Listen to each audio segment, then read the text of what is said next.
it's a masterclass in how not to handle a political hot potato. Elsewhere, the US Justice Department will release the Jeffrey Epstein files in full within the next 30 days. That is after the Senate passed the bill. The US Attorney General Pam Bondi was asked after the vote what had changed in the past few months for the Department of Justice to revisit this case. Information that has come for there's information new information, additional information, and again, we will continue to follow the law, to investigate any leads. If there are any victims, we encourage all victims to come forward, and we will continue to provide maximum transparency.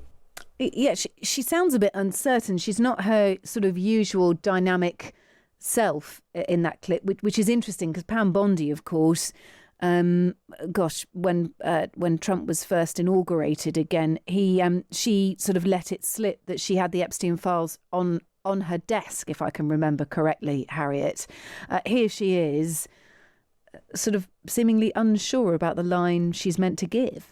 Yeah, I think that was really striking, Kate. I was thinking exactly the same, actually. She was so definite, wasn't she, earlier this year when she said, the Epstein client list, it's on my desk. I have it waiting for me. And then they later said, of course, there is no list. And she sort of tried to backtrack and say that she was talking about just general documentation regarding to Epstein. So I think she's probably right to sound a little less sure of herself now.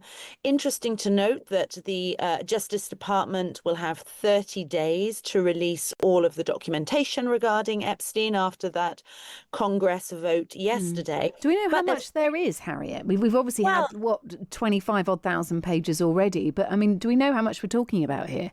We don't. And actually, what I would draw your attention to, Kate, there's a really interesting potential loophole in that legislation. It says that they are entitled to withhold anything that is relating to ongoing FBI, DOJ investigations. And remember, Trump has already said that he wants new investigations into Democrats who were caught up in the Epstein stuff. So that could, in effect, already sort of palm off a large part of it, that they could say, no, we're not going to release that. So there's no guarantees even with this. Gosh, OK, well, that's a bit of a hammer blow. I mean, was it a mistake by Donald Trump to promise this during his election campaign and then go back on it? And now, then it culminated, this getting through the House culminated or happened because he effectively encouraged Republicans to vote for the release. Yeah, it's a masterclass in how not to handle a political hot potato, because he, as you say, he campaigned on this. He made a big deal of how he wanted full transparency. And the problem is that his voters, his supporters all really went for that. And then when the FBI and Pam Bondi said, no, there's actually nothing to see here, we're not going to do any further prosecutions, we're not going to release any info, that's when that sort of ticking time bomb exploded, and they've been scrambling ever since, going backwards and forwards on this. I mean, I think Trump on Sunday, when he said, release it all, publish it all, I don't care anymore, I think that was just him accepting reality because he knew that Congress was going to vote for this. And of course, he himself could have just demanded it be done at any time. So there's a lot of backwards and forwards and heel dragging, and it's not looking good. OK, let's talk about some data on trade tariffs. So the US trade deficit shrank in August due to Donald Trump's tariffs. That's according to data from the US Commerce Department. Trade deficit being the value by which the cost of a country's imports is worth more than its exports. Trump has been speaking in the last hour about the success of his trade tariffs at the US-Saudi Investment Forum. We've done things that nobody thought were possible, and we're taking in trillions and trillions of dollars. Tariffs have been, frankly, the best thing that's ever happened to our country. They've always been used against us, and we never had people that were smart enough to use them in the opposite direction. But now you do, and we have taken in trillions of dollars, and it's been absolutely amazing. We're going to be doing a dividend to the people, low and middle income, moderate income people, of at least $2,000. In addition to that, we'll be paying down debt very substantially. It's the kind of money we're taking in. Yeah, I mean, what do we interpret from this? Trump's tariffs have curtailed trade effectively. Yeah, I mean, that is true. But Trump is spinning this as a victory because he has always wanted what he sees as a more balanced trade. And it's true that the August data, which we've just got out now, does sort of go some way to balancing the trade. This on August the 7th, the tariffs went into effect. And throughout the month of August, the imports of goods and services fell by 5.1%. So that meant that the trade deficit actually dropped by 24% compared to the month before. So for Trump, this is something that he wants. He wants to have a more even trade. But the problem is, of course, is that if you're in one of those sectors that relies on something coming in and out, you are really struggling with these tariffs. Just a quick look ahead, really. A lot of focus on the chipmaker company Nvidia's quarterly earnings. Many economists fearing the artificial intelligence bubble is on the verge of collapse. And depending on the results from Nvidia, this may demonstrate that or not. I think they're released around 10 o'clock this evening, aren't they, UK time? Do we know what's expected? This has been widely trailed today, hasn't it? Yeah, so they will be released after the closing bell on the New York Stock Exchange, which is just about 10 minutes from now. That's when trading ceases, and that's when they're going to publish this update. It will be their third quarter earnings. They are expecting that there will be $54.92 billion in revenue for that third quarter. But Jensen Huang, who is, of course, the CEO of Nvidia, he has an awful lot to talk about. This huge issue of, is there an AI bubble? Something that Sundar Pichai referenced, of course, didn't he, a few days ago, and said he was concerned about what it could mean.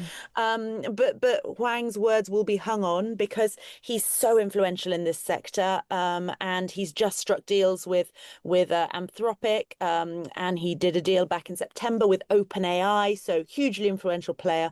A lot of anticipation to see what he says. Now, with an update today, more details. We are and have been looking at plans from Donald Trump to end the war in Ukraine. Some of those plans reportedly involve the country ceding more territory in the east to Russia. US and Russian negotiators have drawn up the 28-point peace plan for Ukraine after secret talks in Miami at the end of October. I suppose one of the big revelations, and this sort of came about as an exclusive from Axios last night, we've spoken to them during the show today, this sort of seemingly came from nowhere, but they're modelling it on sort of the Gaza plan, aren't they? Yes, that's right. So this is the 28-point plan, and it's been drawn up by Steve Witkoff, who was Trump's envoy for the Middle East, but also for Ukraine, and Kirill Dmitriev, who's a very high-profile Russian figure. The two of them have been working on this, as you said, at the end of October. But I think it's interesting that the noise coming out of Moscow is fairly encouraging towards this. I mean, it's drawn up by the US and Russia, so that's pretty much as you'd expect, but we haven't yet heard from Ukraine what they make of it. And some of the things that we're beginning to understand are in this plan. It's not been publicly released yet, like the ceding of a large chunk of territory in the east, like the actual halving of the size of Ukraine's armed forces, that could well be a non-starter for Zelensky. Zelensky is in Turkey today. On Thursday, he's going to be back in Kyiv meeting some very senior US Army officials, including Randy George, who's the chief of staff of the army. So this will be discussed, but no news yet on whether they'll accept this. Yeah, it wasn't that long ago that Donald Trump sort of rode back from Ukraine having to cede territory. Now it looks like, certainly the Donetsk and Luhansk, we are hearing reports, or certainly Axios telling us it's about 86% currently occupied by Russia, but they would occupy all of it under the terms of this new deal. Zaporizhia and Kherson, other areas that have been infiltrated by Russia since the start of this full-scale invasion. Some parts will be frozen as is, possibly some territory ceded by Russia to Ukraine to sort of clean up the map, as it were. I was just reading some reports on this. Donald Trump did comment on this earlier and revealed that he'd recently told Vladimir Putin, "Let me settle your freaking war."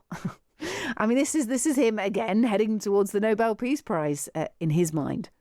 Right, right. I mean, and you do remember when he wrote on social media after another bombing campaign, Vladimir, stop. And that didn't seem to have a huge amount of effect either. So, Trump likes to believe that he's got all the answers for this, that he holds the keys. Something worth mentioning, Kate, is that in Congress at the moment, there's renewed interest in what are called secondary sanctions, which would be the sanctions on countries that actually do business with Russia. So that's looking at places like India that buys a lot of oil from Russia. So that's something that really could begin to bite if they go through with that. But for now, it seems like it's a lot of the same. I wouldn't hold your breath right now. Okay, all right. Well, we'll see what rumbles on after Zelensky meets top US Army officials tomorrow.